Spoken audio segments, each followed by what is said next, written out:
afternoon, good evening, good morning, folks. It's me, all the way George Page, aka the Emperor of Female Body. Talking to you live on YouTube, folks.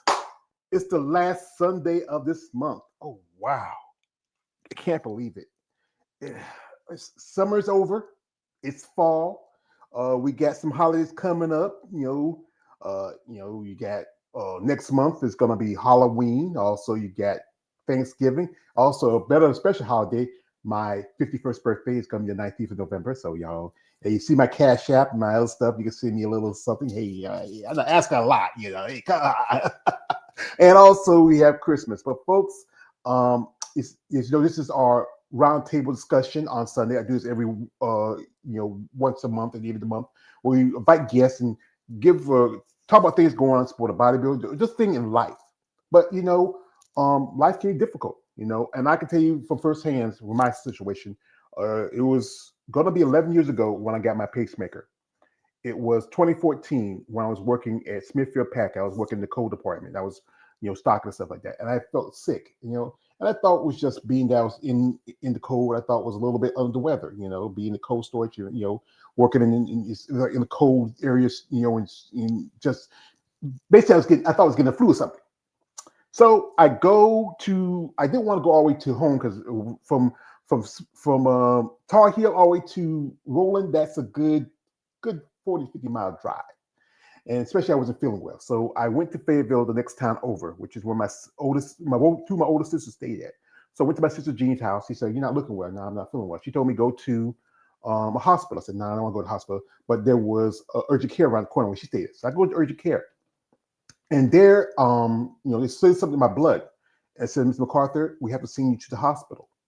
And, the hospital that sent me was Cape Fear Valley, one of the biggest hospitals in North Carolina. It's right in Columbus County, it's Fayetteville, And I was there for about a week. And before, when I was there waiting to get, put into a room, the doctor told me, "Mr. MacArthur, you had a heart attack."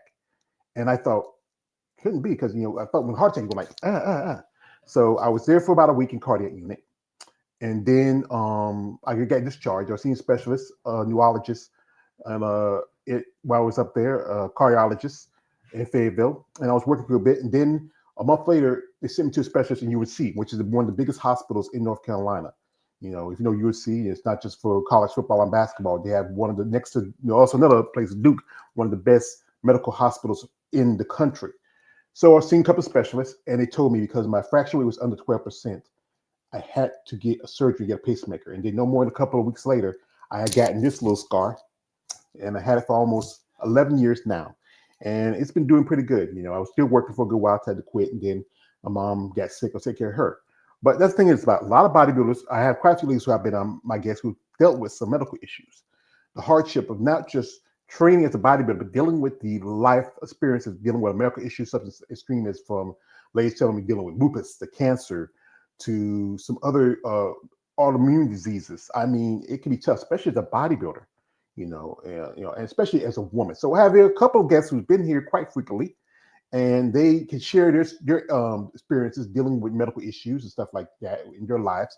So first person I got to bring in, she is an IFBB pro. She turned pro. She's been here. I remember a while back we did a discussion about boobs, and she was talking about her situation while she got hers, doing her medical issues. We have here the lovely Mrs. Wendy Heaslip.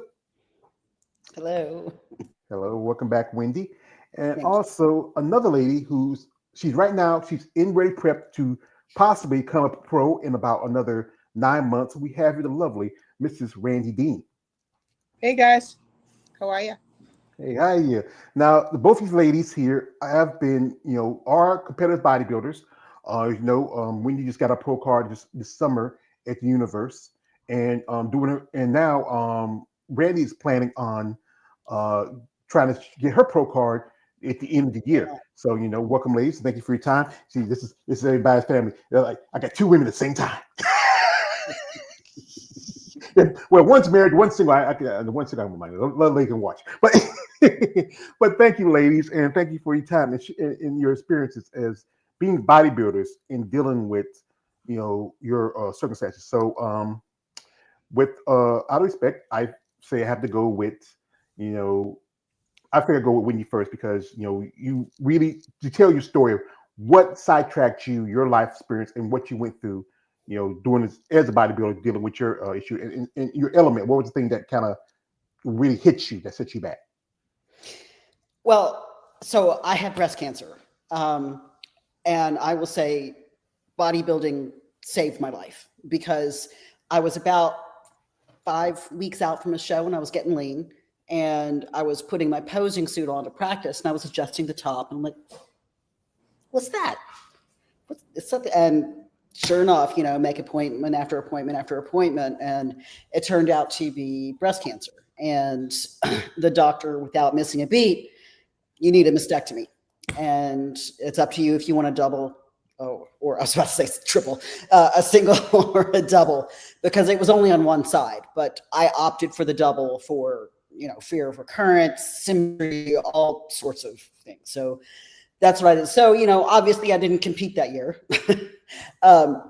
but I did compete the year after, and I was diagnosed in 22, and I got my pro card in this year in 25. And even though I went back and competed, I think it was good mentally to get back in the game. But I had lost. I didn't really respect the disease and the disease process and what it did to me and the treatments.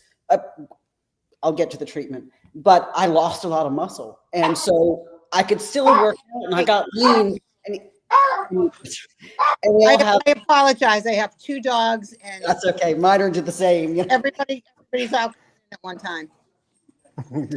And so I didn't realize that I had lost that much muscle because we all have body dysmorphia in this hobby, right? So none of us think we're ever big enough or whatever. So I didn't really know that I had. So it took a couple years to build it back. Also, what happens is, so I didn't need chemo or radiation, which I am thankful for, and all my breasties who do go through that, you're the true warriors. But my treatment is medication, and it's 1 milligram of anastrozole a day for 5 years. You have more estrogen, George, in your body than I do. You actually have more breast tissue than I do, but like I'm right now I can do it. So another side effect of the anastrozole is joint and nerve pain, which it comes on at first, then it subsides, and now it just flares every now and then. Like I'm going through a flare right now, and it seems to concentrate in my hands, and right now it's my feet, the balls of my feet, and my back just hurts all the time. It's just a part of life now, and I'm on this medication for 5 years. So it's sort of it impacts training, and that I can't recover as well because I don't have any estrogen, and estrogen is huge in recovery. But I am not willing to let the disease win, no matter if I'm in pain or not. And in fact, going and training takes my mind off the pain a lot of the times, or it just feels like I'm conquering it on some level, that I can, you're not the boss of me. I'm going to go do this. I'm going to go drag myself in pain to the gym and bust my ass and build as much muscle as I can, because that's who I am. And that's one thing that cancer is not going to take from me. Not yet anyway. So those are and then there's the challenges, the mental aspect of, I'm in right now what they call the long shade. So at first, when you're diagnosed and you're confronted with your mortality, and every night is a panic attack. Everything is, you're scared of everything. And then you make it through, 6-8 months. You're like, okay, I'll probably make it through the night, and so things start to settle down a little bit, but it's always there, right? And different triggers, like when I'm in pain, it'll trigger some of the fear and all of that again. Like, oh, when's it going to come back? When's it going to come back? It always sits on your shoulder. Sometimes you forget about it, and then something will happen, or all of a sudden you remember, oh, this is what separates me from everyone else. So that are the things that we go through. I will say I'm fully reconstructed. I've got implants, and my favorite thing is I don't have nipples, so I will make jokes about that and all of that. And I also got bees tattooed because they're not my new boobies. So I don't know why I'm like this. I just can't help it. Well, what we do is we'll pull up something from we can go to Whitney's IG, and this is where she is right here. You want to check her out. You can follow her, but guys, you know my rules.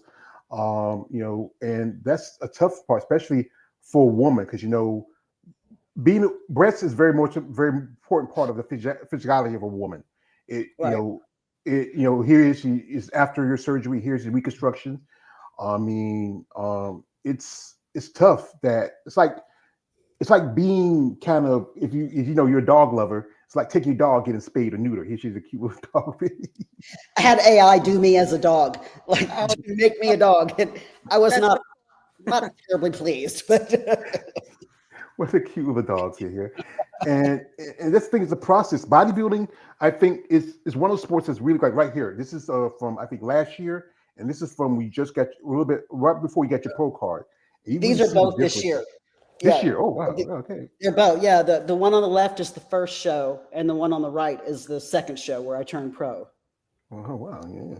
You look like you really evolved. You're a lot, but yeah, you are somebody who's also advocate for other women who's dealing with issues with cancer.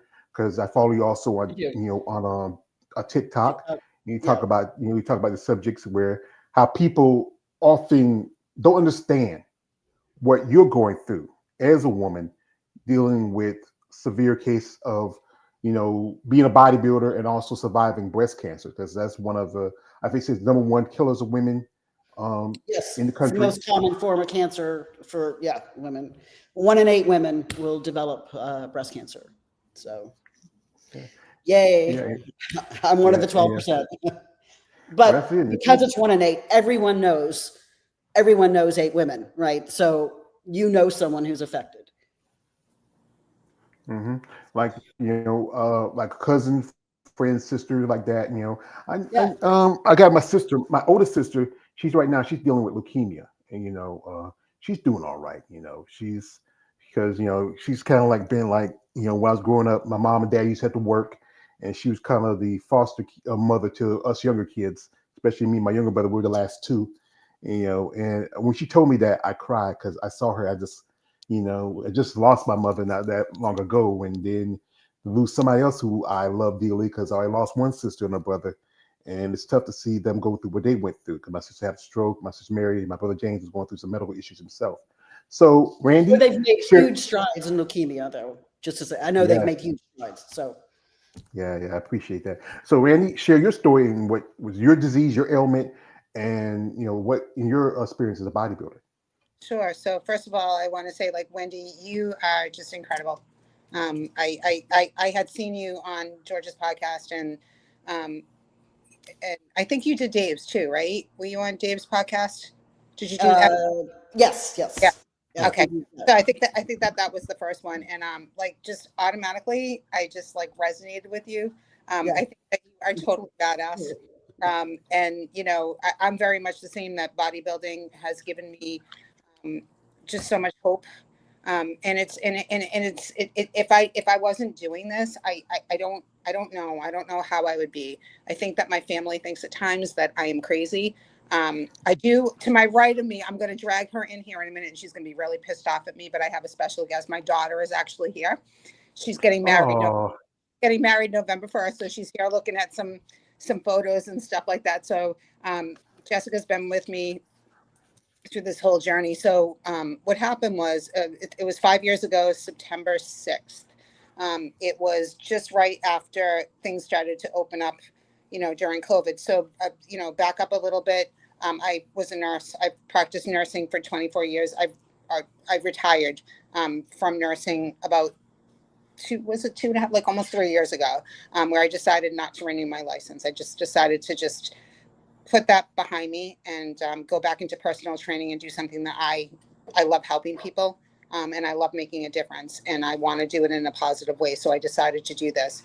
So I was in the gym and I had worked a shift, and during COVID we were working so many hours. So people would ask me, did you have symptoms before? I don't know, because I was tired all the time. I worked 90 hours a week in full PPE, um, putting my life on the line, just like every other first responder. Sometimes we would walk into facilities and didn't know. Sometimes we weren't even given PPE, and I had to rely on like whatever I had. So I was exhausted when I would come home. I didn't know what time of day it was. I only knew what day it was because I had to go to work. So I was like Wednesday, because like other people were like making sourdough and they had no idea like what day was what. I tried to train like a little bit through it, and I just kind of gave up and I couldn't. So as soon as things started to open up again, I started training and going back to the gym, and I had made the decision, like I had put on a lot of weight, not in a good way. And I had said, I'm going to do this. So we started training for a show. So it was very strange because my husband's not a huge exerciser, but he had gone to the gym with me on that day. And it was like a Sunday, and it was weird, and it was Labor Day weekend, and he never does this. And I got off the treadmill and I just looked at him and I said, I don't feel good. And I went into the bathroom and I felt like I was really shaky, and I thought it was my blood sugar.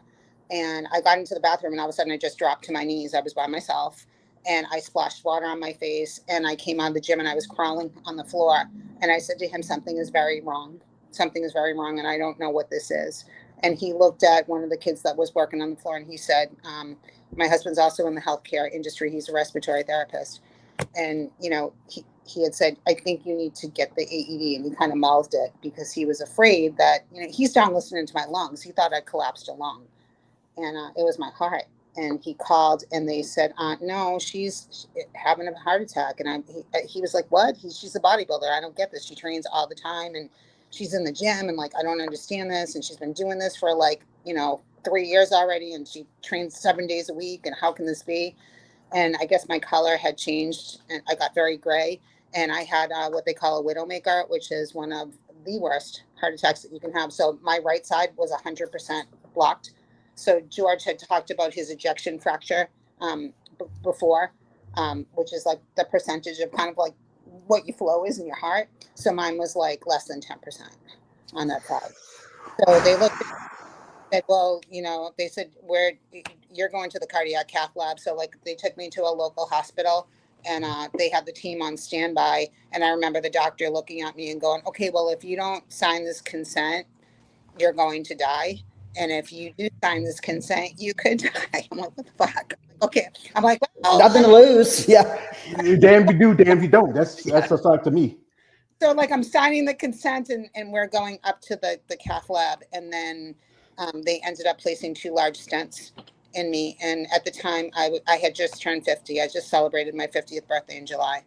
And, nobody could believe this, like I remember my daughter saying to people like, how can this be? Like my mom is really healthy and I don't understand this. And this can't be the way. And like, I don't get it. So, I went through the process of recovery. It took me probably about 3 months or so to like kind of go through the rehab. I did not go to cardiac rehab. My cardiologist was like, you can rehab yourself, girl. So I did. I just started walking, and then I started like walking in the water and doing like water walking.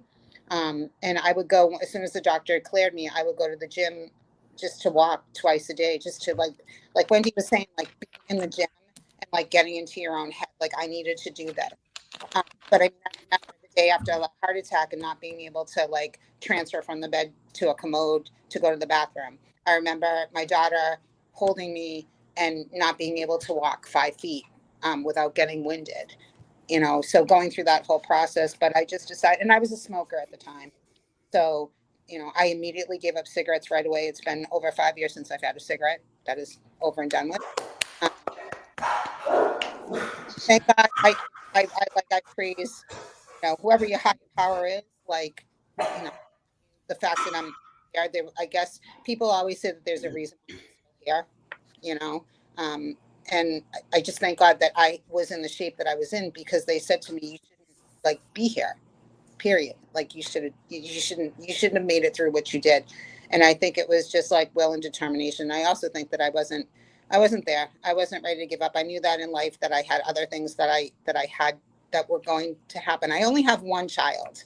And I knew that at some point that she was hopefully going to get married and have children one day. And I very much wanted to be a part of that. So I wasn't going to let her down, you know. Yeah.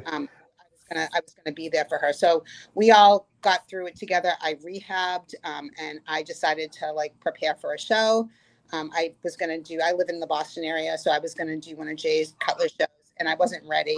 So we went to Virginia, and I won women's physique overall, and it was pretty freaking cool, you know. And I competed against like 6 women, and I was like, wow, I did it, you know. So now I went and I trained, and then I went to Masters National in 2022.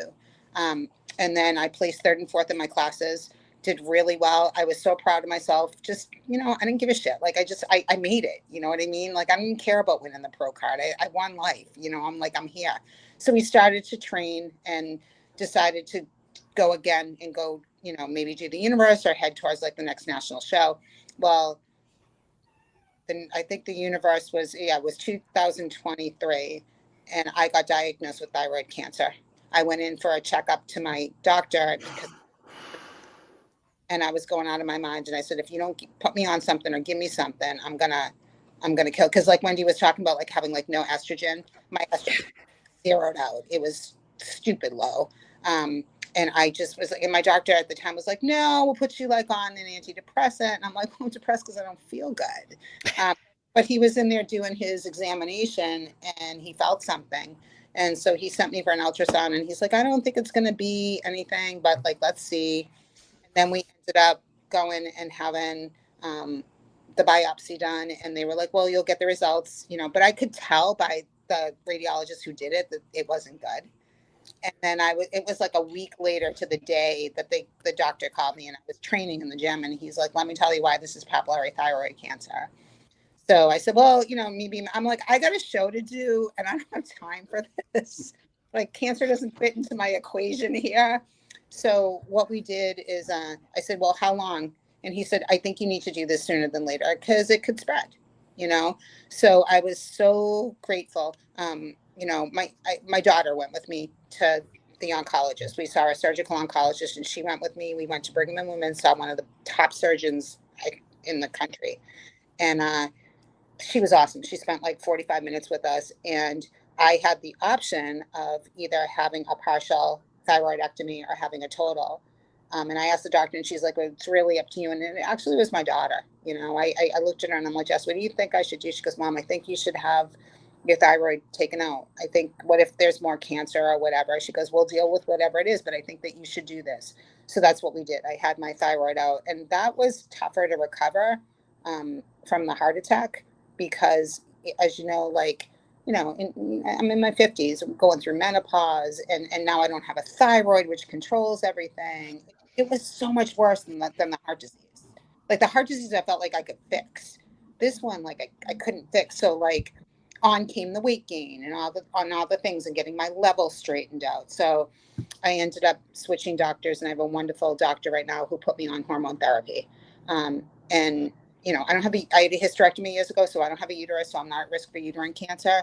And you know, you do get, because once you've had cancer, it can pop up in other places. Thank God. I always get nervous about breast cancer because that's huge in my family. My grandmother had it. My aunt just went through it, but she did all the gene testing, and thank God we don't have the BRCA gene. So, you know, I was grateful about that. But anytime, you know, and people would actually say to me, well, you know, if you're going to get cancer, this is the best type of cancer to get. I was like, I'm like, okay. I like this. There's no, it's like when I hear like, I used to watch this thing. It was called Scared Straight. And there are these guys in the prison talk to young boys saying like, you know what's the next best thing to a woman? It's a young boy. There's no next best thing to a woman. So there's no next best thing to a cancer. All of it's bad. Right, like a little pregnant, you know what I mean? Like, cancer is cancer, and it doesn't matter. And you hear that word, and you shut down, and it was a horrible. It just, the whole recovery was. I think it was more mental than anything else. And I was very, very fortunate to have the support of my family to help me with that. But it caused weight gain and just all sorts of stuff. And so now, like, actually, it was like between the diagnosis with the thyroid cancer, it was about a week before my surgery, I had a small stroke. Right? I just, and Give her a pro card. Just for life. It's like that old I used to kid. The show used to watch as a kid called Hee Haw. If I remember, I remember that. You remember it wasn't no bad luck. You have no luck at all. That's right. Exactly. So like we went through that. We had that, and then we had the thyroid out. And then about 6 months ago, I had a melanoma here that everything is okay, and we took care of that. But it's scary. And then with my heart, they diagnosed me with something called sick sinus syndrome. So my heart rate will go extremely low. It can go into the 30s, and it kicks in right before like I get into that vasovagal response. So thank God. So eventually my treatment will be a pacemaker. I just met with a specialist for the second time, and not yet, he said, but he said definitely like down the pike, I'm going to have it. And like, we'll deal with it. But my cardiologist is really funny. He's like, we're going to just have to talk about your training, because most patients I don't need to have this discussion with. I know when a while back, I was doing some work. I was training. I was going Planet Fitness. I had a situation part of my situation, I wasn't drinking enough fluids like I supposed to, and that's why I had that setback. But yeah, I can tell you, it's something that you got to get used to it. Scary. It's so scary. So I mean, eventually, like that's on the horizon. But thank God, right now we don't. I'm not really thinking about that. And like you said, Wendy, it just like sometimes you forget about certain things, and then all of a sudden you could be sitting here and doing nothing, and then all of a sudden you start to think about, oh my God. But being able to get back to training and training and just that mindset of just being in there and competing against myself and doing the best that I can possibly do. And I want to be healthy, and I want to be here. And this is all about me. I already feel like I want a pro card. I'm here. Yeah. So yeah, like that. Yeah, here you're still standing. That's what we got here. We got here a comment here. Shout to my man here, Josh Simpkins, coming through, says, happy Sunday fun day, George. Appreciate it. Also, my man KL the Wanderer coming through. He says, good afternoon. Good afternoon, too, brother. So, folks, we're gonna jump into Randy's IG for a bit. You know the rules. She has a husband. She got a kid. You don't be seeing some funky shit. And and she is really coming her way, because she sent me this morning. And it's wow. You really see you have really, like look at the details of her shoulder, her back. I mean, your condition's going pretty good. She's like 9 weeks out. 9 weeks out.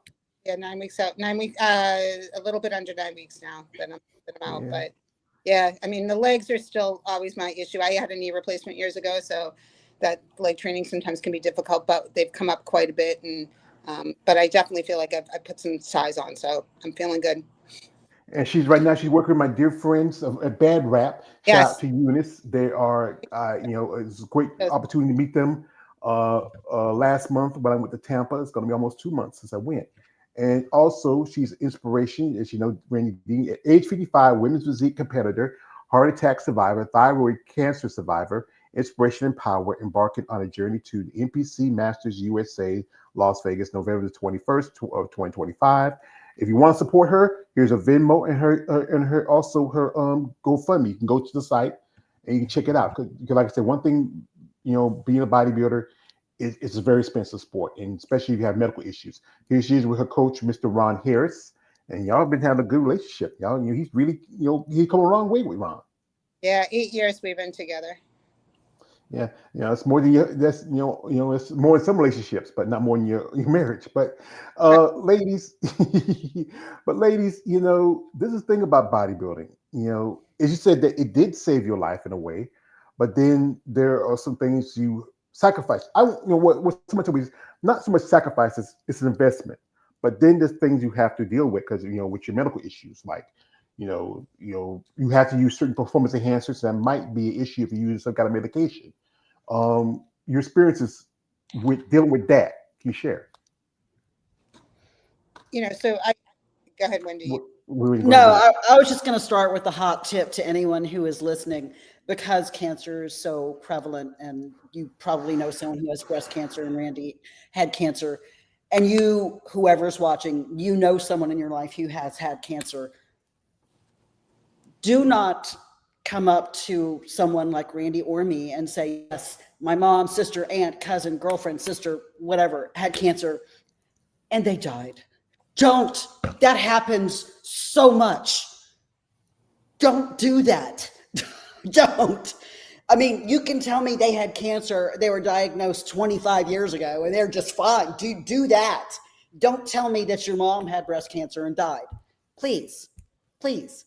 I don't know what is wrong with people, but has this been your experience too, Randy? Like, Yeah, inappropriate, just like dumb. I Think get about this for a few minutes before you say it. right. Like I get stuff sometimes like, oh, they went through treatment and they lost their hair and now their cancer's back again and they died. And I'm like, well, I'm really sorry, but I'm like, I'm trying to be like positive. I'm trying to get past this. And I think sometimes people just don't know what to say. And I mean, like, just a big shout out to people. If you don't know what to say, less is more. Or just simply like just say like, ma'am, can I give you a hug? Yeah. And say bless you and just Yeah. walk away because Yes. you don't want to like I said, dealing with my mom when she was sick, she didn't have cancer. She had seizures, she had a stroke. She was kind of like with your situation, Randy, where sometimes we have to carry her to a porta potty. We're lucky enough that her doctor gave her a Hoyer lift so she could move around because she couldn't walk much anymore.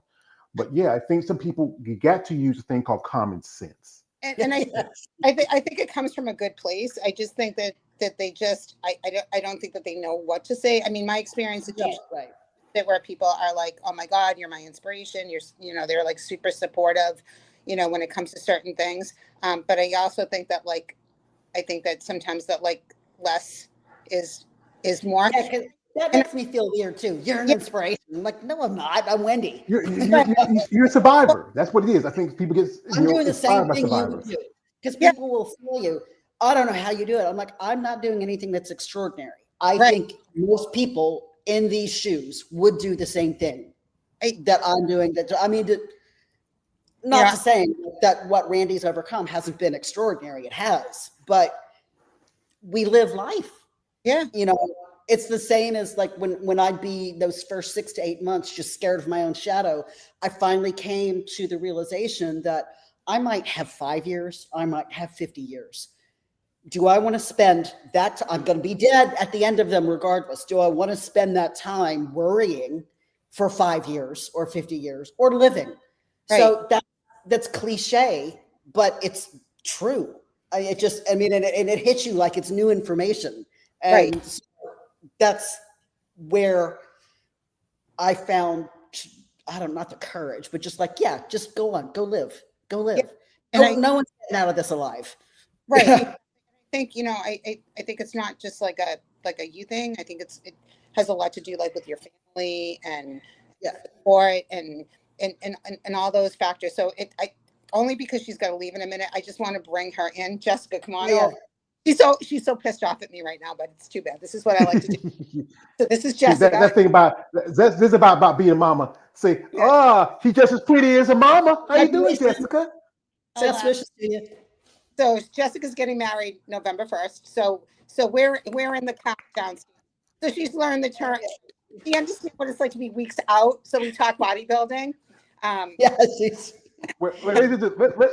her talk a little bit. So Jessica, I know I've been through it. I've seen what my mother went through. What was your experience like when you were seeing your mother going through what she was going through? Well, like when she got her heart attack, it was obviously like during COVID. So I got the phone call from my stepdad and he was like, your mom's in the hospital. Like she had a heart attack. And I was at my boyfriend at the time, but now fiance, I was at his parents' house and I literally I was just like, what, what's going on? And I just remember hanging up the phone and his parents at the time really never saw me cry. And so they were they just saw me go completely white and they're like, what's going on? What's wrong? And I was like, oh, my mom's in the hospital. She just had a heart attack. And it was the hardest thing to like not be able to like immediately drive to the hospital, because they were like, you, like my stepdad was like, you can't come, like she's, you know, they brought her in, they did the whatever it was, the stent, and like you can come see her tomorrow. And I was just like, well, I want to come now, but like I couldn't come because they were like, it's COVID, like you can't come to the hospital. So that was like the hardest thing. And obviously, like once I was there, we joke about it now, but like I like would not let her do certain things. Like I'm like, you have to recover, like you have to like do what you need to do to like get better, because it's just like it's not worth it to like overwhelm yourself or overstress yourself when you just went through such a big thing. And like she would always like, we like I said, we joke about it now. And then obviously like fast forward to when she found out that she had thyroid cancer. And that was just like, in my head, I was thinking like, well, here we go again. Like now something else is like happening. And I was like, well, I'm just going to do the same thing that I did when, you know, she had her heart attack, is I'm going to be there for her. Like she needs me to come to Boston and, you know, with her to an appointment. I'm going to go with her to an appointment. I want to know everything that I can possibly know, because I don't want to like be out of the loop. I don't want to, you know, basically go into this and be like, I wanted to get more education on it. And so we went to the appointment together. I asked all the right questions, and we both just kind of decided, like she said, like, it's worth it to get the whole thing removed, because God forbid if like the other side was not, you know, had cancer or whatever. And I think it ended up. I had cancer on the other side too. So, and then again, we joke about it now, but like when she got her thyroid removed, like I was working, and I was able to get approved for 2.5 weeks of PMFLA. So I was out of work. I live like 30 minutes from her house. And I would come here in the morning after my stepdad would leave for work. I would stay here with her all day, and then I would drive home, do the same thing the next day. And like towards the end, she was like, you don't have to come here. Like, it's fine. I'm like, no. Like, I will be there. Like, what do you need? Like, you need me to go to the store? You need me to go grab something? Like, even when she was just like staying here and like napping, like, I don't care. Like, I'm here. Like, I'm here if something goes wrong, God forbid, or I'm just here because I know you need the support. And to stop me from going to the gym. Yes. Yeah. Especially towards the end, she was definitely getting very like antsy. We'll just say that word, antsy. But yeah. And then obviously in between, like when she like had a heart attack, and then when she found out about the cancer with her mini stroke, like same thing. I'm pretty sure I got a call from actually her coworker. I was like, who is this random person calling me at 6:00 in the morning? And same thing. She's like, your mom, you know, is on her way to the hospital. Like, we don't know what's going on. And I just remember like calling my boss and like, hey, I'm not coming into work today. Like, I don't know what's going on with my mom. And same thing, like I was by her side, and she was like, you can go, like towards the end, when she was going to get admitted and everything like that, she's like, you can go home. And I was like, nope, I'm going to be right here. I'm not going anywhere. So that's just kind of, I guess, like my side of everything. I mean, it's been, can I swear on here? Okay. Yeah, you swear. Hey, we're grown folks here, girl. Nah, we're grown folks. You're old enough now. Your mom won't mind. My mama said, some curse words, you can let go. Go ahead. It's been a shit, like, past 3 or 4 years, and I'm very happy that she is here and is gonna be able to see me, like, walk me down the aisle and everything like that. And, like, she talks about it even now. She's like, oh, like, kids and everything, and I'm ready to be a grandma. And I'm like, that's great, but I gotta get married first. But it's just, I'm very grateful to like everyone and who has been there, like her doctors and everything like that like has basically taken care of her, besides obviously me and my stepdad and my entire family. But that's just kind of, I'm very, very, very grateful that she is still here. It does, it you know, a lot of havoc on Jessica, and but I was so fortunate to be able to have her. And I think, like, in the beginning when I started my bodybuilding journey, she really didn't understand this. And, you know, people to this day she'll show pictures. She's like, yeah, my mother's a bodybuilder. And her friends will be like, what? She goes, no, my mother really is. Like, this is like what she does. Yeah, so then just get to work and say, "That's your mom." Well, Yeah. she got a bump, you know. Yeah. Never mind. Yeah. Especially we'll see like pictures, like I'll be like, oh yeah, my mom's a bodybuilder, and then I'll like pull up her Instagram page and I'll like show her like a recent picture that she posted, and they're like, damn, your mom has a nice back. And I'm like, all right. I'm like, okay, that's great. Yeah, Like, she got a nice back. Something else too, but we gotta be nice to her. But yeah, sweetheart, I can feel you because you know what, I've been through it, and we're taking care of my mom, and you know what, I'm uncle, a great uncle. If you were one of my nieces, I give you a big hug, baby. Say thank you for doing what you did for your mama, because you know what, it's much appreciated. You know, my mama was my woman. You know, and when she left, I mean, I'm all right, but I miss her dearly, and I can understand when she was in the hospital, she had got C19 herself, and my sister, she one time we talked to her through a video call, and it was the same as like when I used to go when she got sick. I was at the hospital sitting there till she was ready to go home, or and it's tough, and when you understand because you also have a daughter, and also your grandma yourself. Not that I know of. Oh, I thought you. Oh, I forgot. She has a dog. That's nah, that don't count. I got a granddaughter. That don't count. That don't count. But yeah, I mean, sweetheart, that is a thing that you stood by your one true woman in your life. That's your mother. We can never. You can always say, hey, you get married now. You can always give another husband. I know you love the guy now, but marriages come and go. I never been married myself. I did what I did as a man, but never been married. But I would say, as if I said again, if you were one of my nieces, I say thank you for doing what you do for your mama, and I know she appreciates it. We're not gonna hold her too much up because I know she got a life, she got a man, so you say, "Where my girl at?" she's got her wedding stuff to do, but I did want to, since we were talking about, I mean, she was such a big part of this whole thing. And I'm so fortunate that I have had her. And she, even in my worst of worst of worst days, we kid about a lot of things, but she's encouraged me 100%. I would think, right, just to continue with my bodybuilding. She encourages me to go for a pro cut. I don't know if she's really happy about Masters USA kind of happening, kind of that I'm in prep right now around her wedding. We're dealing with it. Okay. We're doing This is what I tell you this. Your mama gotta do what she gotta do. She grown. She don't gotta explain nothing to you. Yeah. She had you. You need to have her. But I'm extremely, I'm just, thank you for allowing her to share her story.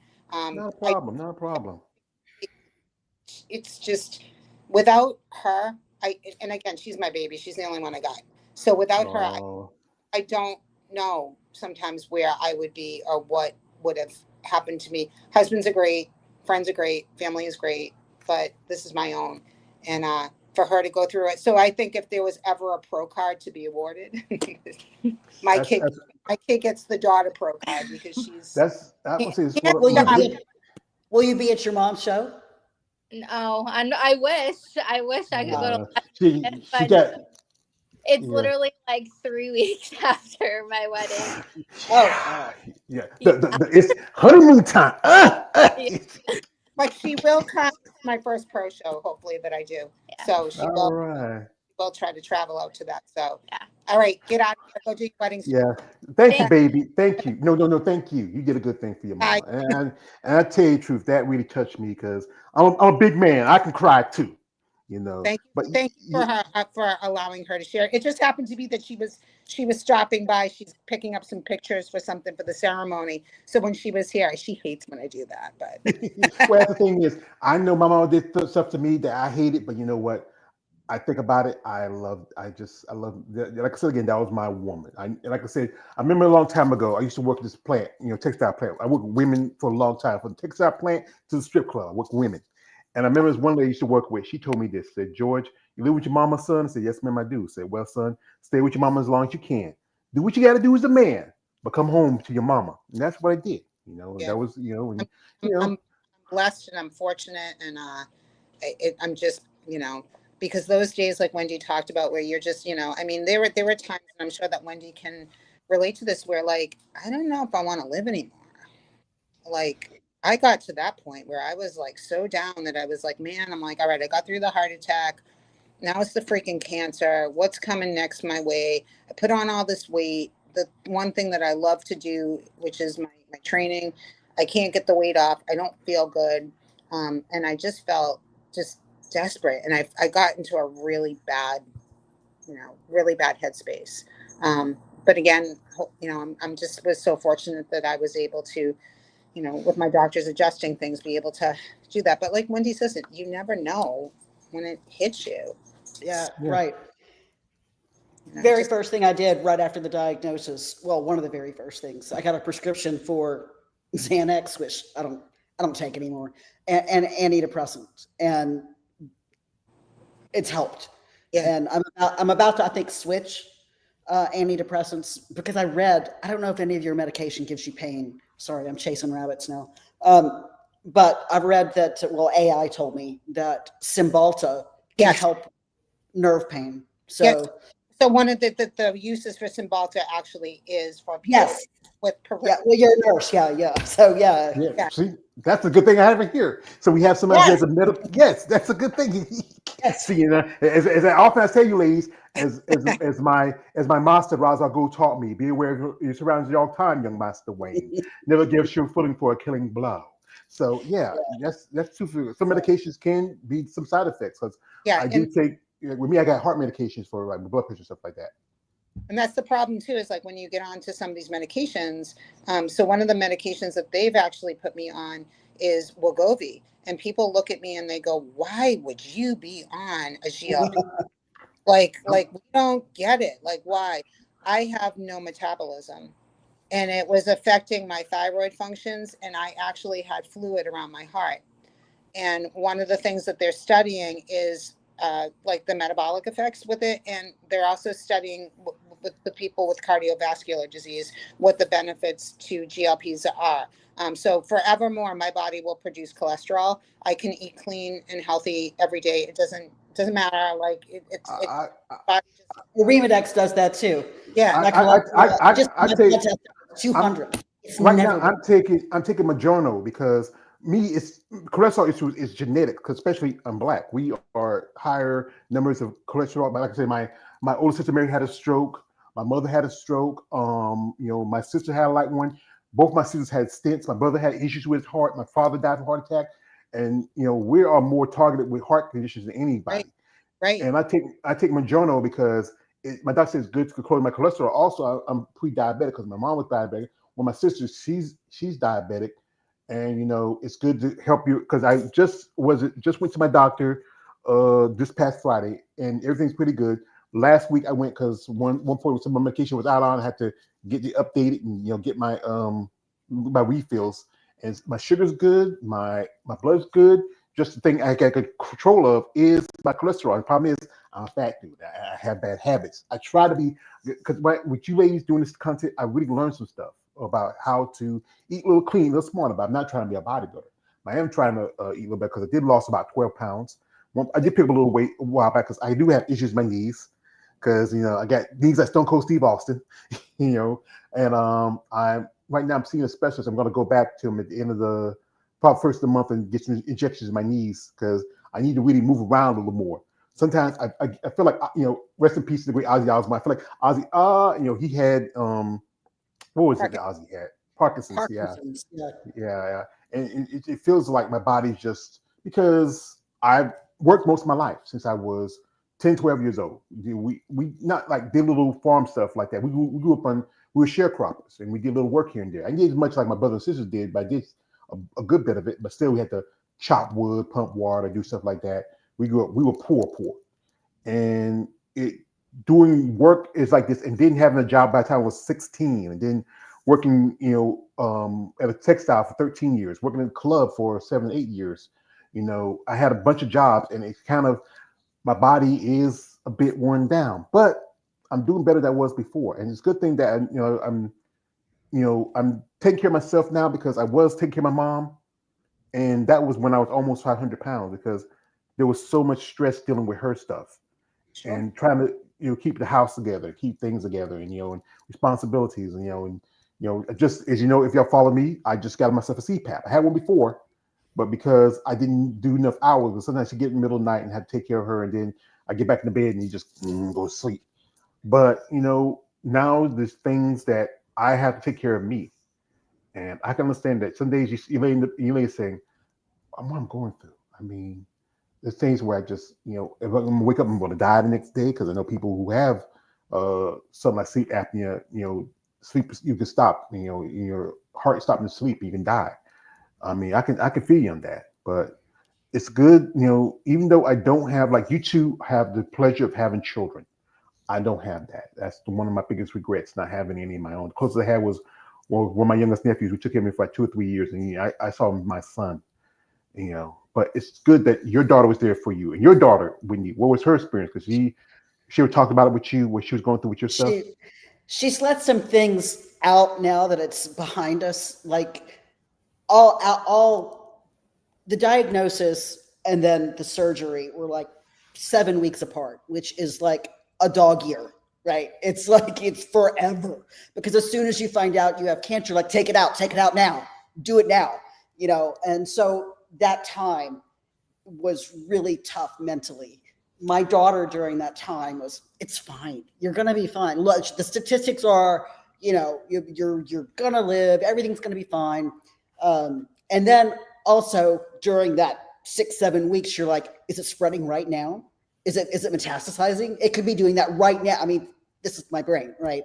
And my daughter was there looking up. No, it's not what's going to happen. When everything was said and done, we had them over for dinner or something, she and my son-in-law, and she said something like, I was worried that it was going to travel to my lymph nodes, which it didn't. They tested the sentinel node or whatever, but she said, I know, I read it's like only in 3% of the cases. So I'm like, oh, she let that out, that she did do all that research, like, behind the scenes, but to me was all like, it's going to be fine. So she was a little worried. My mother died of breast cancer. So when my daughter was 17, I think, too, and they were very close. So all of this was still sort of like you're rubbing salt in a wound here, So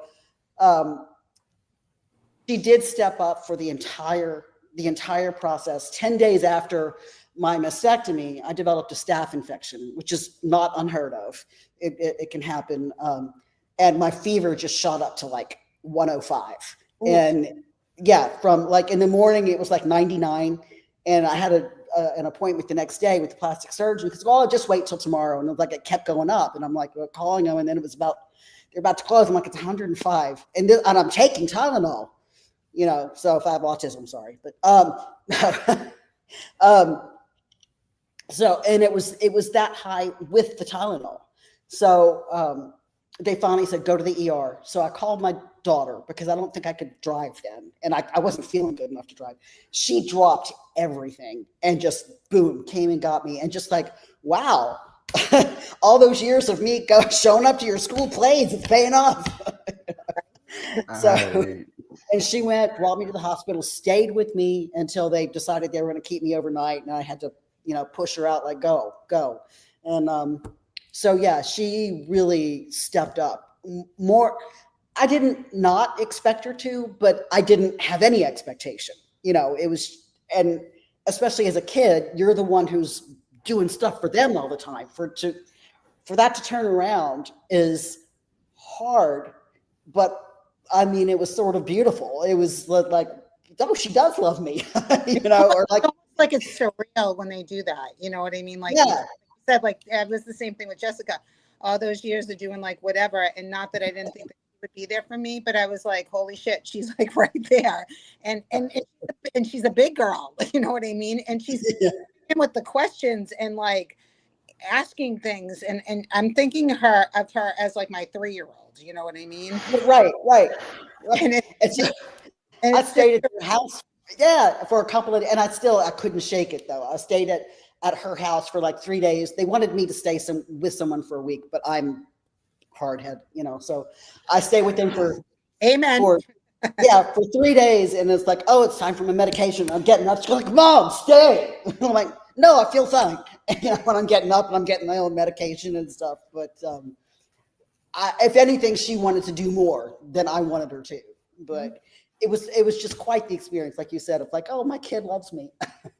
Well, that's the thing is, we as children, we love y'all. You as mothers, you're our first. Like for boys, our mothers are first true love. Because for me to be a man, I had to learn from my brother, my older brother, my grandfather, my uncles. But my mom taught me the things I needed to be an adult. A woman can never teach a man to be a man. You can teach us to be an adult. But for a woman to learn to become a woman, she has to learn from another woman. That is the mother. And that's the thing is sometimes you're gonna bump heads because you're already an established woman, and the other one is trying to be established woman, and you have those things that you understand about each other. Right. And like again, I mean, my mother was my riding partner. We used to like my other jobs. I only worked 10 hours a day, 4 hours a week. 10 hours a day, 4 days a week, and I was off on Friday. Sometimes she'd say, well, what you doing, Hoss? And just sitting here watching TV, Mom, what you want to do? Well, I'm about to go yard sale. Want to go with me? Say, okay. Sometimes me and my other brother would go. My older brother, we go somewhere with her. We traveled around, which he was like, I'd get off of work and, my brother be here. He'd be sitting at the table, chewing his jaw, saying, hey, Hoss. He's like, okay. We sitting there together, and then we do things together. And it's just, it's tough not to have that anymore. I mean, one thing I remember, this was like it was Christmas ago. It was like this Christmas a couple of Christmas before she passed. And I cooked my first 2 cakes. I never cooked a cake in my life. She was always a cake cooker. Me, not me. I cooked 2 cakes. She told me, said, son, they're not pretty cakes, but it tastes real good. And I appreciate that. That's awesome. But yes, it's surreal when they step up and they become like big people. They become like adults. I always say to her, big people. We can agree to disagree on like whatever, but at the end of the day, in my circumstance, I was a single mom for a long time, and circumstances were a little different. For years with my ex-husband, and that was really hard.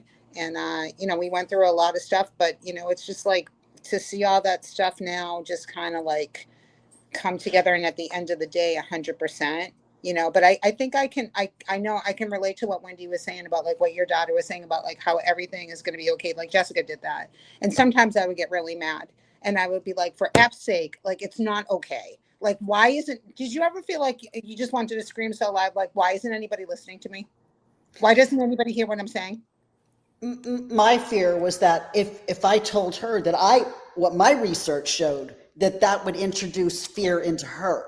So I didn't feel like I could say, look what I have found evidence-based, because she was so positive, which in the whole time she's probably doing the same thing to me.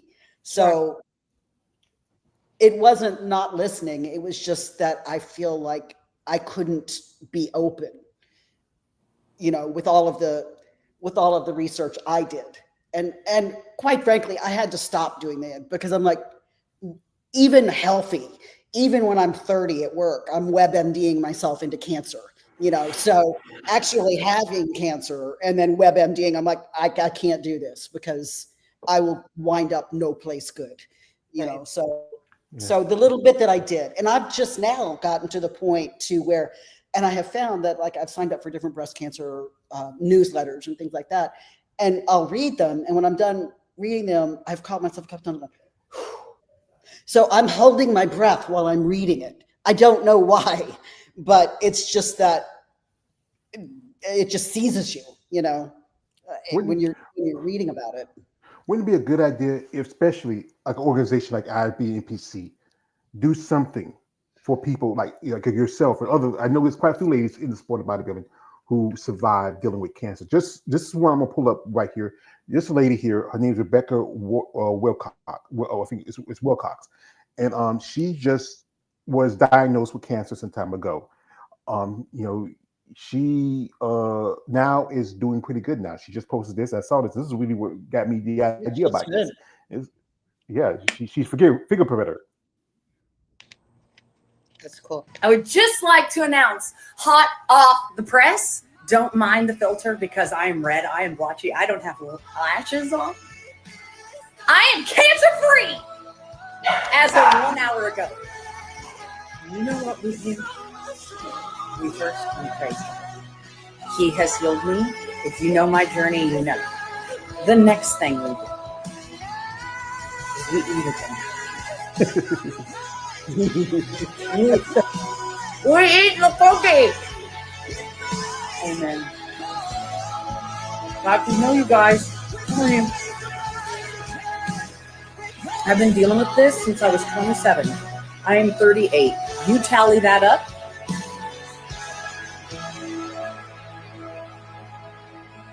I can barely get through it without him crying. Like, he can heal, guys.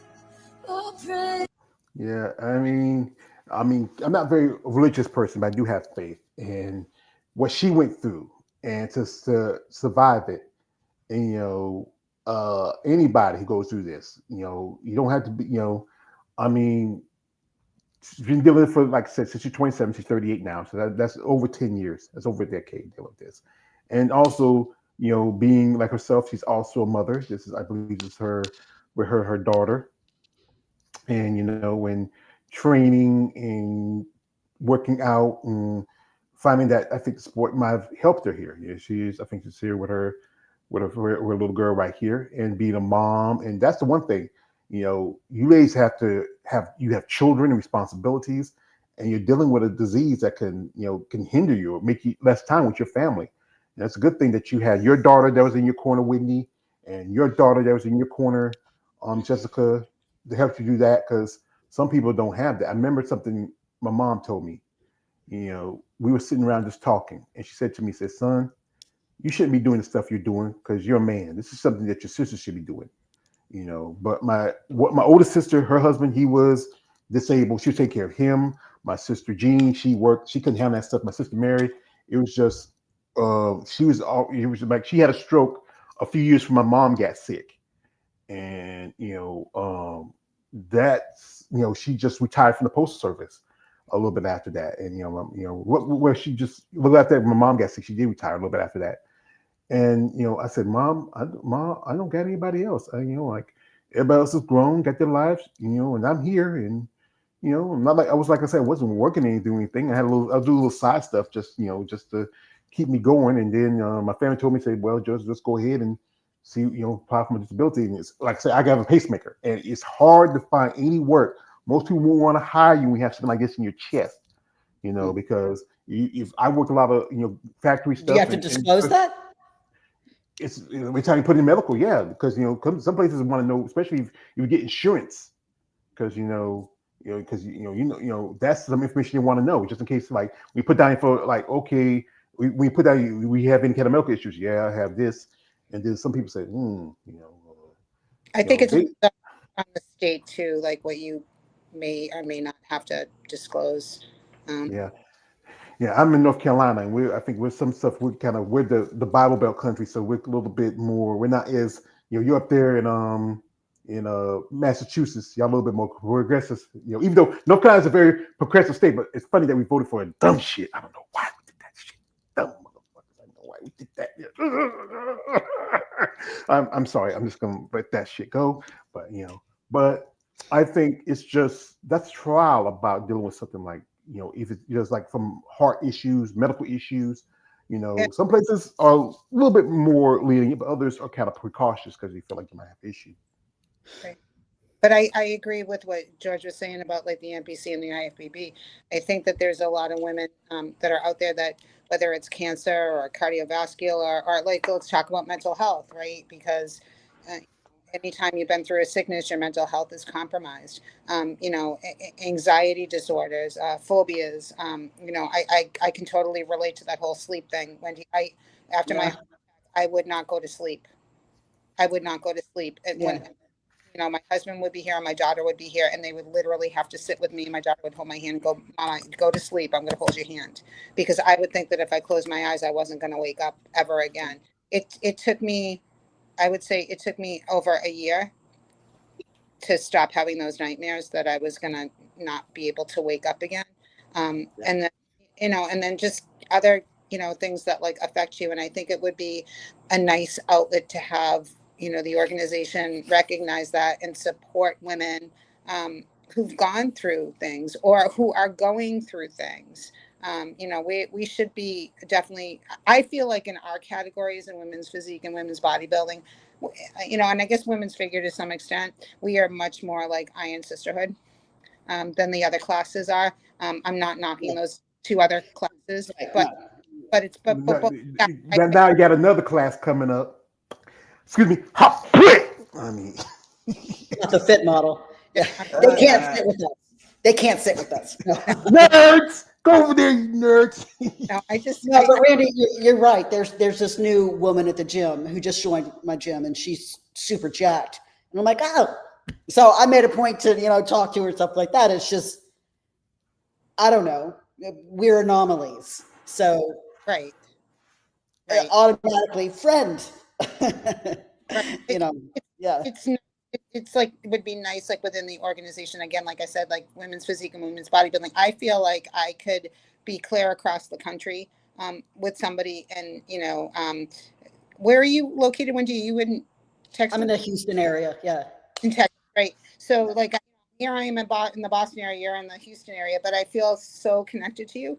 Right. That we've known each other like for a very long time.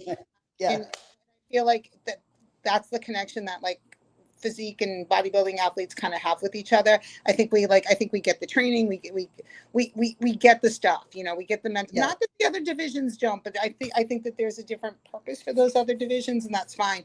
But I think that, just to be able to have that support, and I would love to be able to see NPC and IFBB really recognize this. So when I did my last show, because I had to requalify, which is a whole other thing, I think that I strongly believe that like, this is bullshit. If you have gone through extenuating health circumstances, in Wendy's case, it was breast cancer. In my case, it was the thyroid. It was the thyroid cancer, because I was able to compete after the heart attack. I had to go back and requalify. I've already been to a national level show. I competed at Masters USA, and they were like, you know what I mean? Like, sorry, we need your money. Like, I feel like there should be some kind of exception, like, to the rule that, like, you know what, like, we welcome you back. We support you. We want you to come back.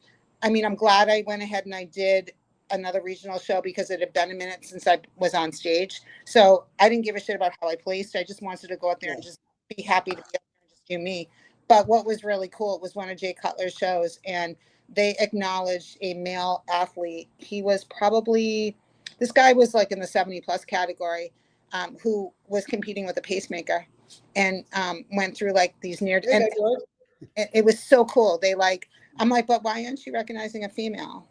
You know what I mean? Like, I will say they did recognize, I had to do the same thing. I had to requalify, and I qualified in 2023 at Texas Republic. And my coach at the time told the MC and the promoters about me. And at the end, when I won the women's physique at a local show, there in the 50 plus, there's like 2 or 3, there's not many, but yay!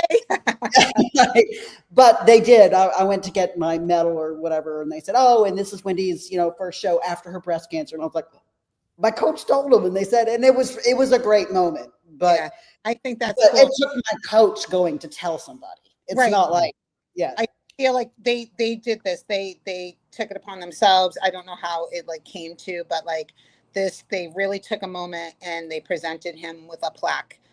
They had done it in honor of somebody who passed away. And I just thought that was just so cool to be able to do something like that, and I think that there's a lot of us that are out there that, maybe dealing with some of this stuff. I'm sure that there's other one, like you said, one out of, the one person next to you probably has something, right? So, you're on stage, you look to your left, you look to your right, I bet you that person's dealing with something. And I would love to be able to see more of a sisterhood that people can open up. And I'm hoping that, if other people are out there right now watching this podcast and they're listening to Wendy and I and kind of what we went through, that like reach out to us, talk to us, like we're here, like let's support each other. You're not alone out there, because it's scary as shit, and it's it is. And that's part of the reason why I keep those pictures of me right after the surgery up.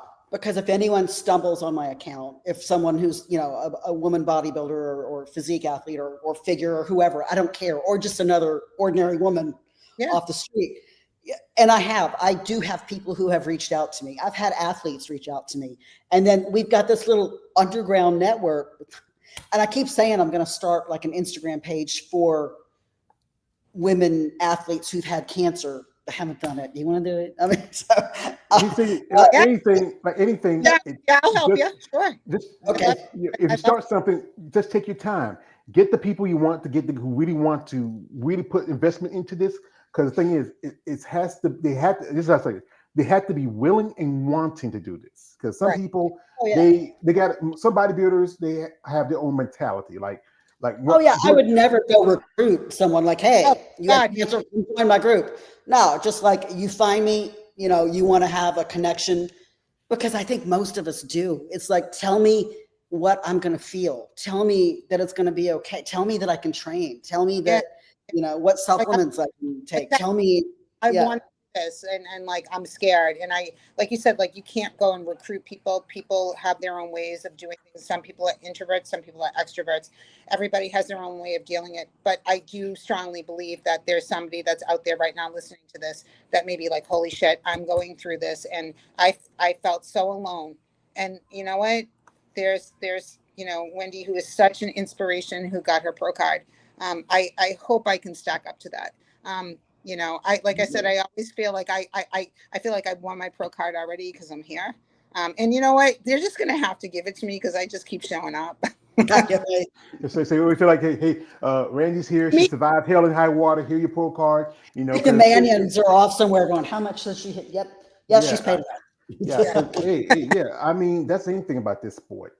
I mean, the conversations I have with quite a few ladies like yourself who deal with some issues. And that's why when I do this really kind of reflects. Like, originally how I met with Wendy, because I did a thing where I was talking about breast implants, and Wendy saw my post, and she said she wanted me part of my discussion. We had heard, my man Keith, he just went through something. My man Big Keith, he's doing all right now. He's just, he's doing fine. We will probably do something tomorrow because we're gonna do like a thing about doing a bodybuilding draft. Like, we see some, we just saw recently, Christine Mendoza's going down to wellness. We had a couple ladies who are, some of them about your daughter's age, retiring from bodybuilding. And, that's the thing about this sport. It's so much to it. And, and still, as one of my crimes is, I can't help but say it's my crime. I am a muscle pro small. I just love y'all pump muscular women. Y'all just excite me. But doing this content, and I see some stuff. I mean, I see things. I wish people had the courage, like you two ladies right here now. I can post something and say, hey, I have something coming up. I want you. I could ask somebody, say, I'm not saying you're busy, but y'all two really want to share your story and put it out there, because I think you could be inspiration for people that have the courage. And you know what? These two ladies are in a sport like bodybuilding. I might be somebody who went through something like they did, and maybe this is a sport that helped me out, because I think you got to find something to just, what's the word to say it? Bring you balance, to bring some serenity in your life. Even though it's for your ladies, as I said again, it's people gonna pay attention to banana hammers and board shorts in the TNA divisions, but y'all women in the other divisions, which I do mostly content on, as physique, bodybuilding. I've even done it with figure. I've even done it in bikini. Most of them are way more mature age because they're more willing to sit there and share a story. But I think anybody who's gone through what we gone through and still standing, hey, you should get a pro card. Not, you don't have to be on stage and say, hey, is that Wendy there? Is that Randy? Here's your pro card. You don't have to do any shows. Just make your pro debut and let us know. We take care of it. Okay. Sounds good to me. Well, the good thing, George, is you're so out there too, like with this podcast, and even with the women that you meet and reach out to, that if and when you do run across another cancer survivor, you can refer them to either and or both Randy and me. So it's just part of the whole work going around and helping each other out. So, And I, George, you do such a wonderful job, really just kind of showcasing us, because a lot of times we don't have a place that really we get showcased too much. I think that, everybody thinks about the sport and they think about, you know, the muscles and the training and the diet and the prep and the this and the that but don't take a step back. And they also showcase a lot of like the 20-something year olds. I just turned 55 in July. 58. Yeah. And I think Yeah. I'll be 51. 5-year-old. I think You're a baby. You're a I wouldn't baby. call me a baby. Hey, I'm married. I had to work. I feel older than y'all. 'Cause y'all women, y'all just have babies and that's it. You're just weak to, women. I tell the guys at the gym, keep practicing, keep going, because someday you'll be able to do my warm-up weight. Yeah, I would say this. There's amazing. Like one lady, as I said again, shout out to her, Eunice. She just turned 60. She's Great amazing. lady, amazing person. This is somebody who I've become friendly with. She was the one who done some great things for me. Like she got me that, as you know, my magazine with my girlfriend here. I love you, my girlfriend. I can't help it. But yeah, I think it's women like yourself who found the sport for a passion, who enjoy what you're doing, and especially going what you went through, surviving, the stuff that most people like. I remember what somebody told me. I said, this is always something I remember. My older brother James died. Somebody told me, said, George, it's like this. God don't put no more than we can bear. And then I think about this. Sometimes there's days where you can be bend, but as long as you're not broken, you're fine. It's a lot of stuff that's going on in sport. It's like I said, like other stuff is underlying it, like the body dysmorphia, the dealing with sometimes a little other issues, especially being women, because it's again I have probably more testosterone in my system because I'm a man. That's my nature. Trying to find things to help you not just build muscle, but also to take care of your own health issues. And I think too, like, as we were talking, Wendy and I are in our 50s. I think being in your 50s is a lot different than being in your 20s and competing and doing this. There's different reasons why you're doing this. It's not for a medal or a trophy. I think it's something that's just so much further inside. And then when you've gone through what we've gone through, it really, this does provide you with your quality of life. I didn't start bodybuilding. I was in my 40s when I started. I did my first contest when I was like 47. So I wasn't an athlete. I wasn't I swam, but I wasn't very athletic growing up or anything. And I just connected and I just found this sport. My mother will ask me all the time, when are you going to stop? And I said, I don't know. They got an 80+ division. Like, you know what I mean? Like, I don't know. I'm like, whenever I don't, my daughter's asked me before, when do you want, she doesn't ask me that much though anymore. She knows. She's like, I know, Mom, when you get your pro card. And I said, yeah, but then we got to talk about pro shows. But I mean, it's what I'm a goal oriented person. So being able to have, like, especially what we've been through, I feel like I need to be able to find that next thing to look forward to. It's important to me, even if I have to, like, I was training for the universe and my health this summer was not good. Things were not good. And I didn't know if I was going to be able to compete. There was a scare where I thought that my cancer was back again. And I found out 2 weeks ago, I am cancer free. Yes. So no. Yeah. Also, hallelujah to that. But, we just didn't know. And then I had the stuff with my heart going on. So, like, but I said, okay, not the universe. And then we figured maybe the North Americans. I said, no, not the North Americans. And we just targeted Masters USA. And I'm like, I'm gonna do this. This is my show, and I feel really good right now about going into the prep and, and being there. My problem has been, because I've been on the GLP for metabolism, that I'm not hungry. So I haven't been able to eat. So we're doing all sorts of weird things with my diet to, like, feed me, things I wouldn't normally do. But I mean, I just needed to have this goal. Like I needed, I'm sure, like, you may be thinking about doing, like, your next show or whatever, like, in the back of your mind, it's kind of like, okay, like, it might not be like, but like, I need to do this. A goal. Like, People be like, well, and I'm like, no, I'm like, they were like, well, what are you going to do if you don't do it? I'm like, well, I could train, but I just, even if I don't do it, I just need to have that goal in front of me. And then I can deal with, like, okay, maybe now is not the time, because there's always another show. There's always another time that you can do this.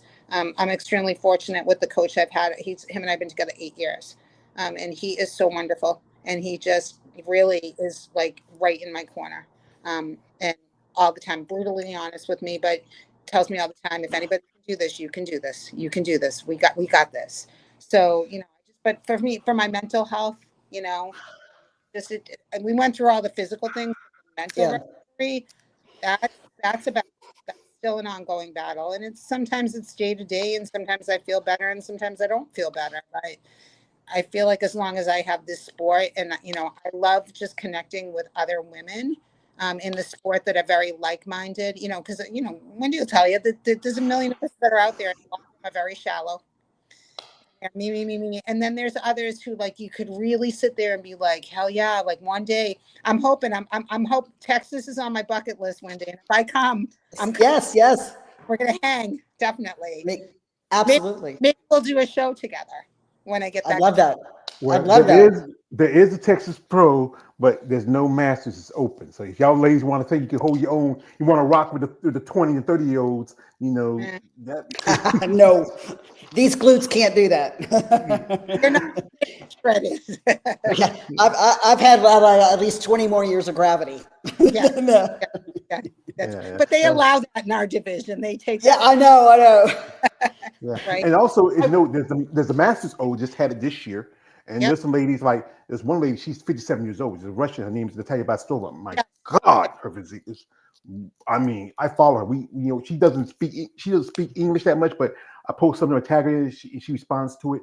She kind of reminds me of one of my teachers from high school. The hair and like that in the classes.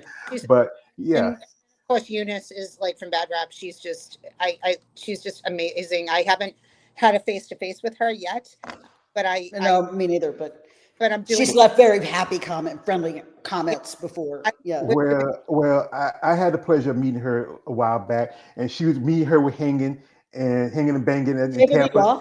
David Lee Yes. Roth. I saw that. That's Dan and Dave. He was there because he was there hanging. It was just. I remember I was sitting. I went to a little area where I was charging my phone and my other stuff because I was doing some pictures and stuff like that, and I was walking back to the booth because it was like Friday. I was going to leave, get ready to go back home later that afternoon, and I was sitting at the booth and just looking at my phone, checking something. I saw him earlier, but I didn't think who he was at first. So this older dude looked like his older dude with his wife looking at the booth, stuff like that. I didn't pay attention at first, but then we started walking down the aisle, and I got a good look at his face and said, I know I'm a brother, but when I was coming up, Jump came on. It crossed into the urban market. Used to play like Fox 99 was one of our was a very popular radio station here, still around, but used to play early in the morning. Like Jump, get it in the morning, and because Eddie played that synthesizer, and you never heard it in rock music. You hear it in rap, you hear it in R&B, but never in rock, and that's why like that song "Walk This Way." It crossed over into our genre of music. I felt like Van Halen was universal. You know what I mean? They were such a staple. But yeah, somebody had told me that he was actually quite a big bodybuilding fan. Yeah, Really? because he used to be, his trainer used to be the late Kay Baxter. That was a trainer friend of his because she used to remember she was in that movie, that music video, California Girls, and he was talking to us about her. I mean, and it was just great to talk to him. And I mean, that's the biggest celebrity I've met in my life. Next time I saw Alex Trebek at Disney World like about 30 years ago. Who? Alex Trebek. Alex Trebek. Trebek Jeopardy. Yeah. Yeah, I took so many pictures that day. It was my first time to Disney World, and I ran out. He was with his little girl. He had it on his shoulders, walking down to some. They were going through some. I think he was there for some kind of thing or something, and I saw him with his little girl on his shoulder, and I didn't. I ran out of film because I was taking so many pictures. I'm a country boy. This is where my first time there. I've been there before. Again, the last time I've been was like about 20 years ago, but the first time was just something you never forget. Yeah. But he was there talking to him, and he really is a fan of bodybuilding. Actually, there's a picture of him sitting with Derek Lungford, and I didn't realize how short he was. Like, that's a short dude. I mean, really, I might be a couple inches taller than him, maybe. But you never know. Yeah. But it's doing this content and hearing y'all ladies' stories to my interviews and y'all sharing your experiences. That's why I do stuff like this, But so appreciated, George, because like I said, it's just you and Dave who does FBB Forum. Big shout out to him, because I feel on a lot of these other podcasts that like I've watched, I don't like the content.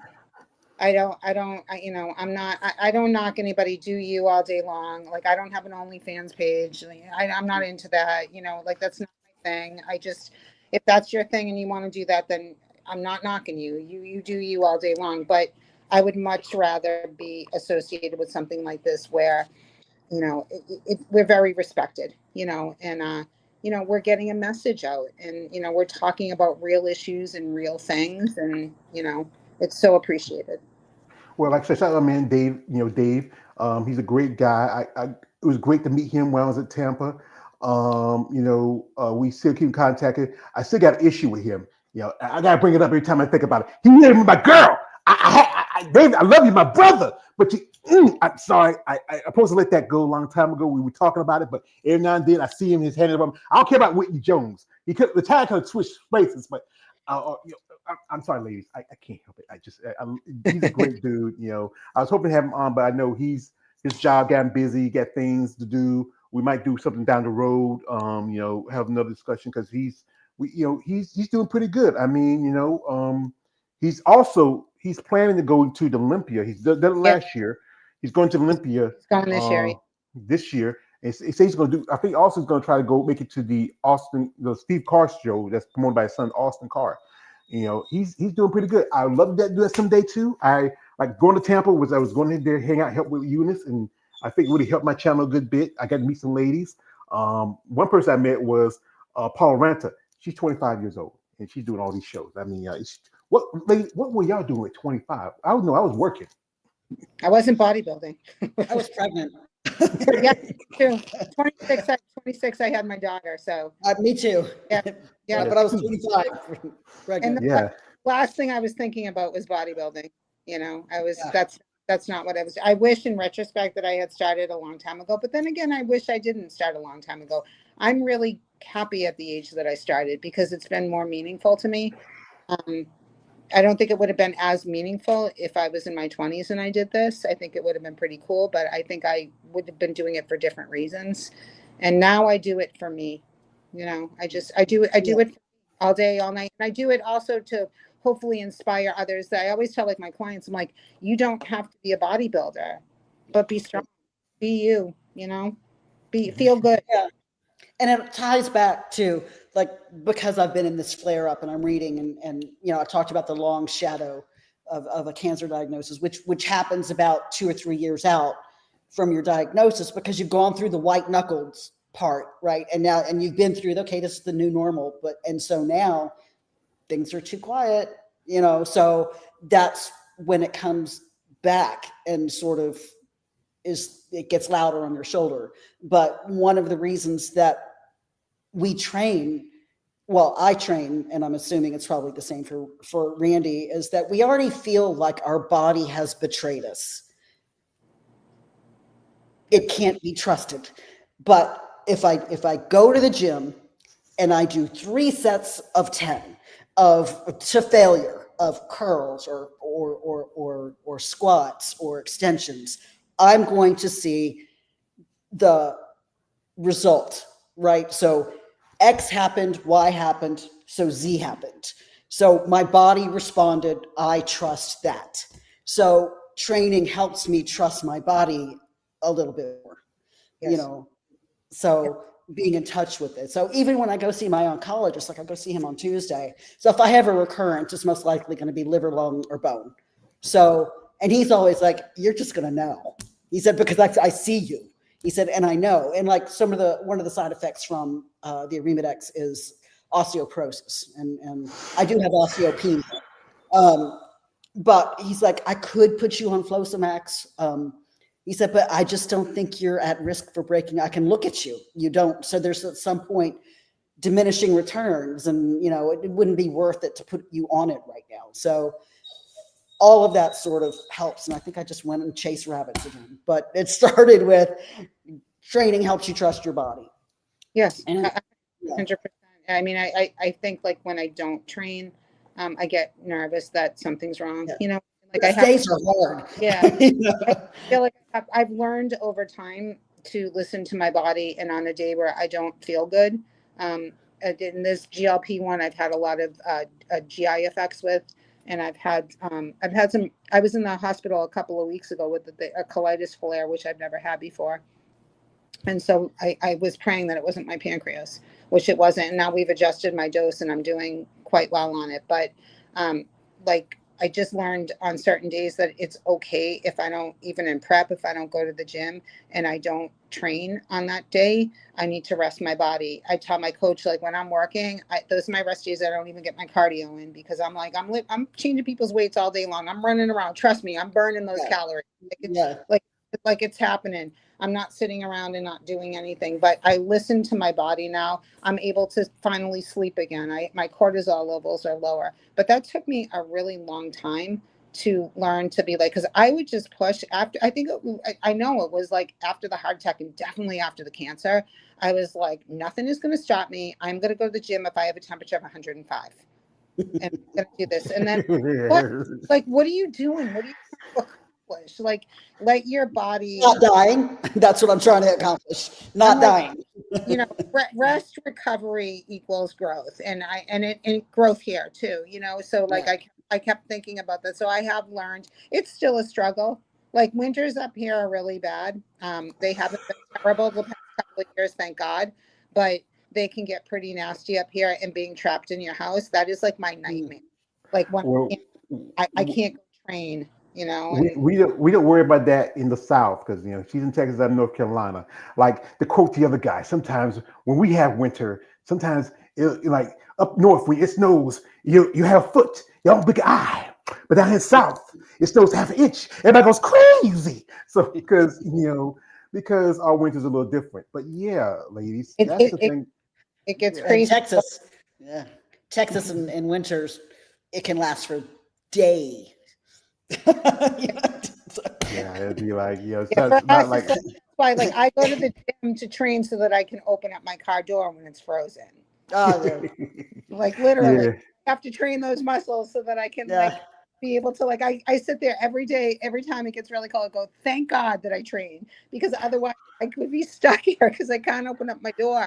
Because it just, but literally it can be like where like the roads get really bad where I live in a complex and we have a small gym. So if I can crawl to that gym and even just do a little bit there, I'll get out there and I'll like do something. But it's like, it's awful. It's like nails on a chalkboard, that's the thing is, I mean, the gym has been especially the pandemic was the worst where you couldn't go to the gym because of the restrictions that were put into it. Some people did their own home gyms, some work out at home, or some if you had a friend that owned a gym, they let you go there like a couple of days, they let them go there early in the morning.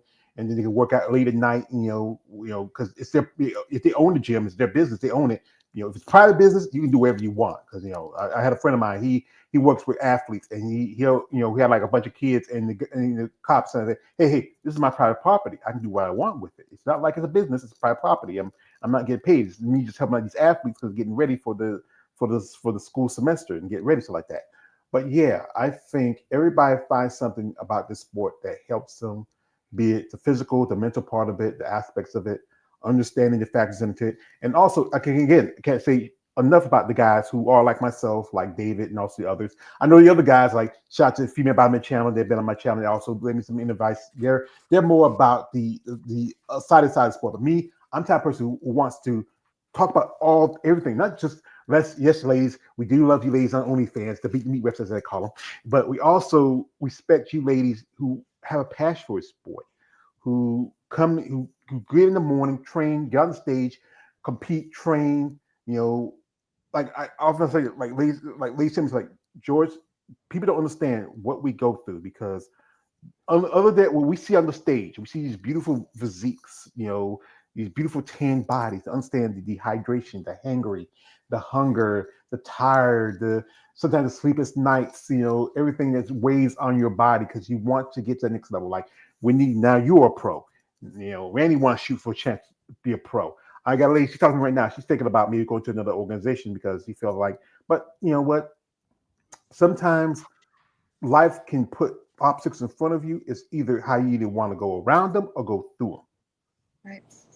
Sometimes you just navigate through. But guys, I'm going to have to peace out because my kid is sitting here looking at me, and I have to go do some wedding things. Well, Okay. thank you, ma'am. I appreciate you. All best of luck. And say, folks, what you want to do, folks, if she's also, as again, planning for to compete at Masters USA, here Yay. is a link to her GoFundMe. So if you're interested in donating to Randy's GoFundMe, it's the links right here. I left it in the live stream description if you want to donate to her.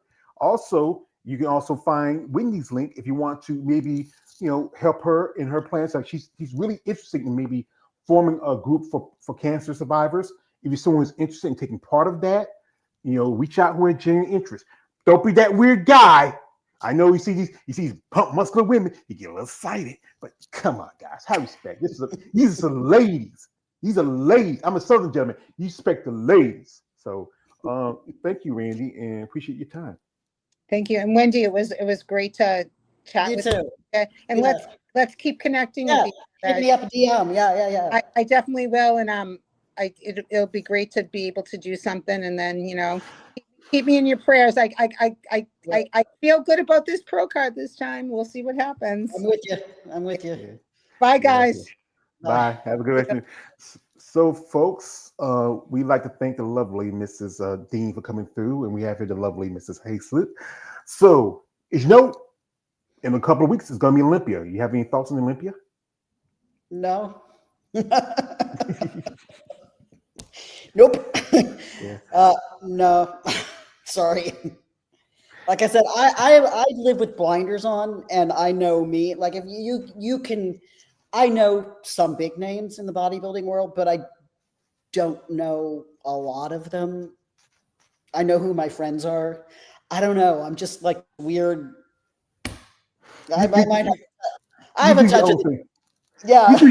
You do your own thing. So, but like I said, again, I have to be aware of my surroundings all the time, doing content. Yeah. I talk about you ladies and I hear your stories, and like I said, it doesn't hurt to help. That's one thing I feel like, I wish I could do more, but this is my channel. I mean, it's not, like I said, I had somebody say, hey, I might not like your stuff, but hey, I like this. I might not be everybody's cup of tea. I'm too hot for some, I'm just right for others. But folks, this is the thing about this. If you're somebody who's gone through what these ladies went through, and you're interested in about maybe working something out, and also if you're someone out there who works in the NPC and IVB, do more charity work for people who don't accept. There's been quite a few bodybuilders who have done with cancer, who's done with other disease and afflictions. If anything, I say like this: these competitors are the product. You should invest into your product as much as you invest in anything else. These companies, like Wolfpack, you have Redcon One, all of them, they could do something like that. I mean, you had guys like Arnold, you could do something. Arnold, you give nearly about $250,000 to one male bodybuilder. You could have put towards something else, but that's his money. Do what you want to do with it. But I will say October next month, that's Breast Cancer Awareness Month, and that's always a great time for us. But it gets a little. Watch where you donate. Pink washing is a thing. Make sure that money is going to breast cancer research if you do buy something pink or whatever. One thing I did it the year before last. I think I'm going to do it again this year. What I do is I go into a tattoo piercing place and I tell them I want my nipples pierced. And then I go, I don't have nipples, right? So I go to take my shirt and I pay for the appointment. I pay for everything. And then I donate $100 in the shop's name to breast cancer research. So if anyone wants to get in on that, let me know. And I will video it again to whatever shop I go to. So you just walk in and just splash your titties. I walk in like I want my nipples pierced, and then I pick out the jewelry, and then we go back, and I pay for it all. It's funny because the pierce. I'm like, and they see stuff, right? They see inverted nipples. They see everything. So like and then I let them off the hook, and I laugh. Like we like say, ma'am, I'm just like trying to find the nipples at you. I've got some bad news for you. Well, those guys are pretty much professional. They're used to it. I don't know if I could do it. I don't know. I ain't no touching no guy. I ain't really. Guys talking about getting. Hey, you might. Hell no, that's not me. Hey, you go to the other guy. I don't. But everybody's different. I'm not a tattoo person. I have enough scars and stuff on my body. But folks, if you're seriously interested, I will leave Wendy's link in the description of this live. Reach out with your interest, guys. I know you look at her pictures and stuff like that, and hey guys, come on, have some respect for yourself. Come on, respect for her, what she's been through. She's a mother, she's a dog grandma. I mean, that's not a real thing. I know. Yeah, I mean, someday we have some real grandbabies, but people like Wendy and also Randy. This is why I do this channel, to give their voice, to hear their voices. Because yes, I would love to have Andrea on here. I still have it. But I know other ladies like yourself just finished a couple of interviews. Also, today is shout out to Michelle Brent. Today is her birthday. That is a legend in sport of bodybuilding. She just did the Rising Phoenix. Shout to her, 60 something years old and still passionate for bodybuilding. I got a shout to her. I got to post a video on my IG later when I finish with this and recognize her birthday. Shout out people like you, Wendy. Shout out to people like you, like Randy, who, like to quote my man Rocky Boer, who took the hits and kept moving forward. Hard head. My mama said, "Hard head make a soft ass." No, we don't want that. Well, you don't want the soft ass. You want that tight. You want that tight twist in your.